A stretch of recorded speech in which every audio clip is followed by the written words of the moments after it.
کہ اس میں اقرب و ابعد کے لیے معنی نہیں ہے، جبکہ اعمام و اخوال میں اقرب ابعد کے لیے معنی ہے۔ فرماتے ان میراث الاعمام والاخوال، بتحقیق اعمام اور اخوال کی میراث ثبت ہے، وہ میراث ثابت ہوئی ہے بے عموم آیت اولی الارحام، آیت اولی الارحام کے عنوان سے۔ اب ہم مولوی لوگ تو کمپیوٹر سے اتنے آشنائی نہیں رکھتے ہیں، میرے کمپیوٹر میں جو کتاب موجود تھی اس میں تقریباً 6-7 لائنیں عبارت کی نہیں ہیں، جبکہ میرے ہاتھ میں 2 کتابیں موجود ہیں، 2 نسخے میں نے دیکھے، ان دونوں نسخوں میں وہ عبارت موجود ہے۔ اب میں اپنی کتاب کو کیسے کمپیوٹر میں داخل کر کے یہ عبارت یہاں رکھتا، یہ بہرحال میرے لیے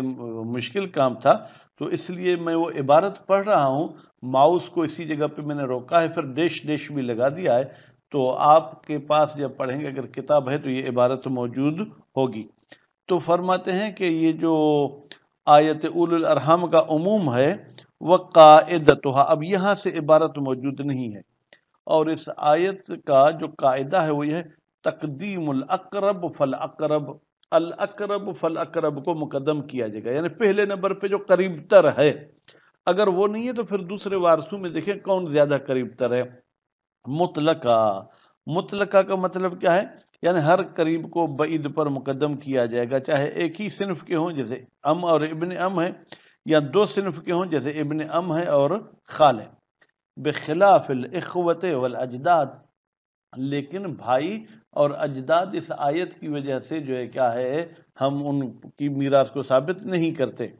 بلکہ فإن كل واحد ثبت بخصوصه، اجداد اور اخوہ کے لیے الگ سے آیات موجود ہیں، روایات موجود ہیں جو ان کی میراث کا کہتی ہیں۔ کو من غیر اعتبار الآخر، اس میں جو ہے کیا ہے کسی دوسرے اعتبار کو، یعنی الاقرب والے اعتبار کو مد نظر نہیں رکھا گیا۔ فیشارک البعید القریب، تو نتیجے میں بعید قریب کے شریک ہو جائے گا، مضافاً الی النصوص الدالۃ علیہ۔ خوب، ایک تو کہتے ہیں کہ بھائی ہم نے اجداد اور اخوہ کی میراث کو آیت اول الارحام کے علاوہ دوسرے دلیلوں سے ثابت کیا ہے، اور اس میں پھر قریب بعید والی بات کو مد نظر نہیں رکھا گیا، اس سے اضافہ کرتے ہوئے کچھ ایسی نصوص بھی ہیں الدالۃ علیہ جو دلالت کرتی ہیں اس اشتراک پر کہ اجداد اور اخوہ مشترک ہیں۔ فروا سلمۃ بن محرز عن ابی عبداللہ علیہ السلام، روایت کی ہے جناب سلمہ، یہ مرد کا نام ہے کیونکہ اگر عورت کا نام ہوتا تو پھر ابن اس کی صفت نہیں آتی، انہوں نے روایت کی ہے امام جعفر صادق علیہ السلام سے، قال فی ابن ام و خالت، کہا کہ اگر کسی میت کا چچا کا بیٹا بھی ہے اور خالہ بھی ہے تو کس کو مال ملے گا؟ المال للخالت، بھائی خالہ قریب تر ہے جبکہ ابن ام دور ہے، فی ابن ام و خال المال للخال، اور اگر کہیں چچا کا لڑکا ہے اور ماموں ہے تو وہاں پر بھی کہا گیا ہے کہ مال جو ہے کیا ہے کس کو ملے گا؟ خال کو، یعنی ماموں کو ملے گا، چچا کے بیٹے کو نہیں ملے گا۔ تو یہ آیت، یہ حدیث فرق بتا رہی۔ وَأَمَّا نُصُوصُ الدَّالَّةُ، لیکن وہ روایات جو دلالت کرتی ہیں علی مشارکت الابعد، کہ بھائی شریک ہے وہ شخص جو بعید ہے، من اولاد الاخوت، بھائیوں کی اولاد میں سے، ٹھیک ہے، وہ شریک کس کے ساتھ؟ للاقرب من الاجداد، اجداد میں سے جو قریب تر ہے، فکثیرۃ جدا، یعنی اجداد اور اخوہ کے اشتراک پر جو احادیث ہیں وہ بہت زیادہ ہیں۔ ففی صحیحۃ محمد ابن مسلم، ایک روایت صحیحہ ہے جناب محمد ابن مسلم کی، قال محمد ابن مسلم کہتا ہے نظر تو الی صحیفۃ،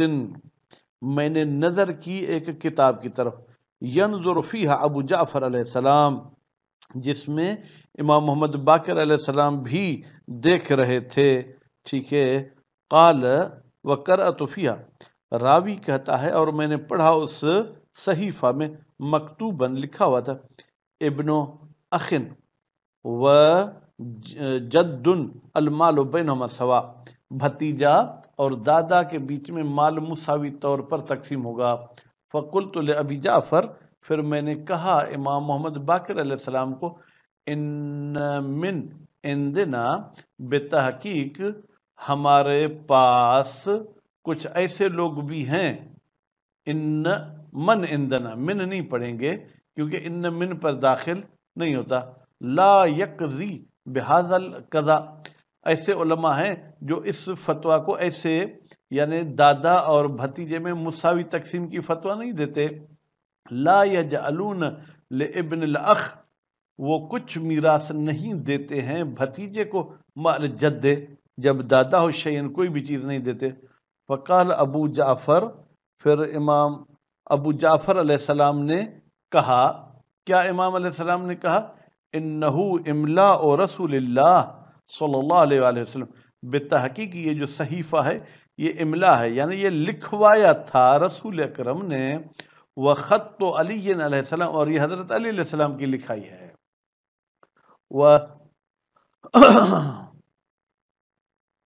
وَأَن محمد ابن مسلم، اور جناب محمد ابن مسلم سے بھی روایت ہے، ان ابی جعفر علیہ السلام، امام ابو جعفر علیہ السلام سے، قال،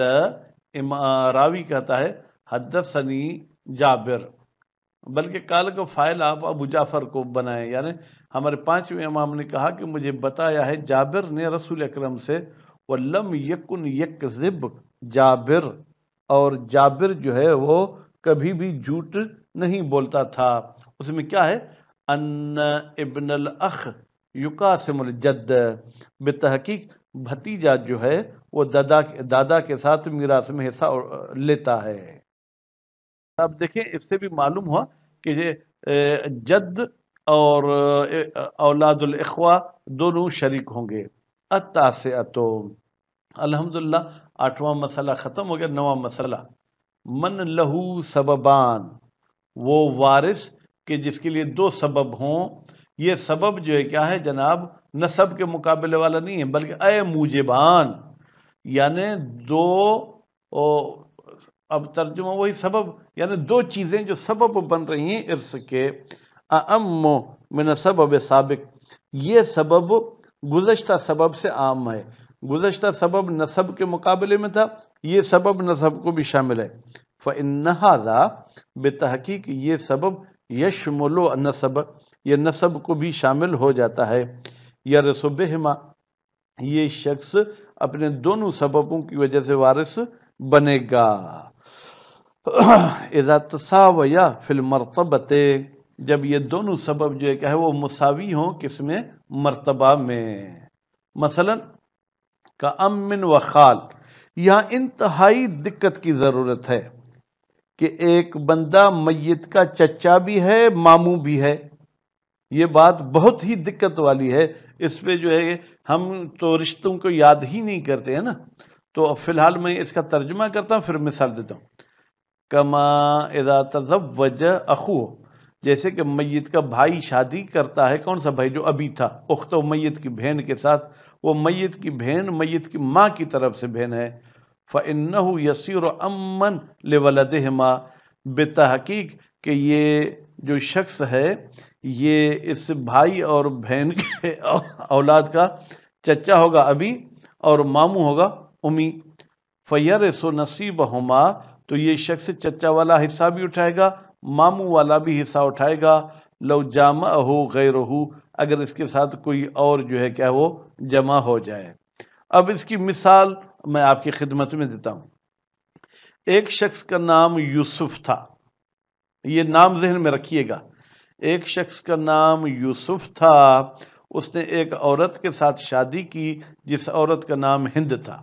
بس یوسف اور ہند نے شادی کی، اور یوسف کا پہلی بیوی سے ایک بیٹا تھا جس کا نام تھا محمد، اور اسی ہند کی پہلے شوہر سے ایک بیٹی تھی جس کا نام تھا سمیہ، تو پھر کیا کیا، جب یوسف نے اور ہند نے شادی کی تو آپس میں فیصلہ کیا کہ محمد کی اور سمیہ کی بھی شادی کرا دیتے ہیں، تو انہوں نے محمد اور سمیہ کی بھی شادی کرا دی،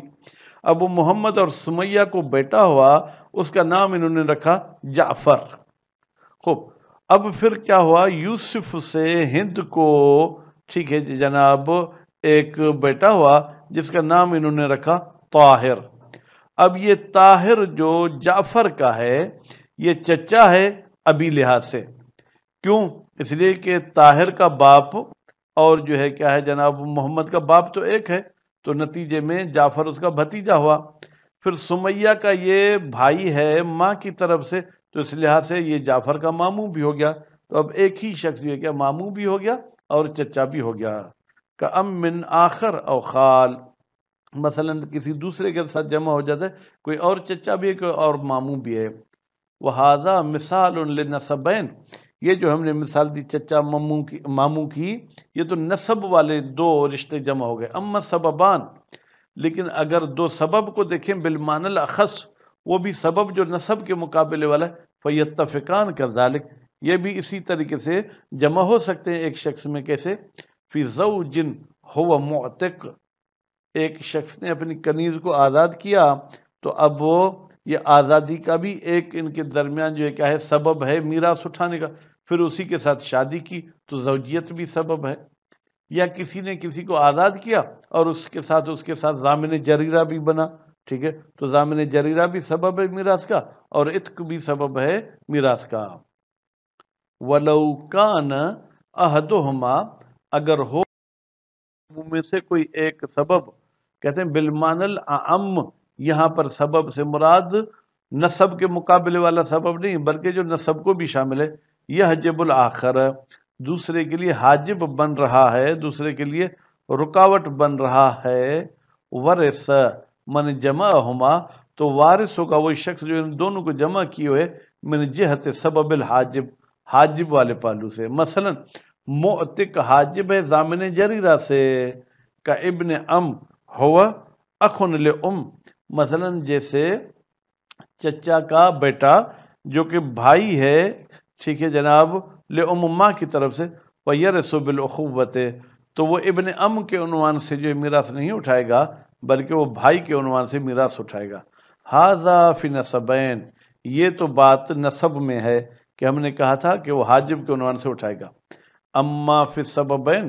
لیکن اگر ایک شخص میں دو سبب پائے جائیں، یہاں پر سبب در مقابل نسب ہے، اللذین یحجب احدہما الاخر، وہ دو سبب جن میں ایک دوسرے کا حاجب بنتا ہے، کل امام اذا مات عتیقو، مثلا امام نے ایک بندے کو آزاد کیا تھا اور وہ مر گیا، فَإِنَّهُ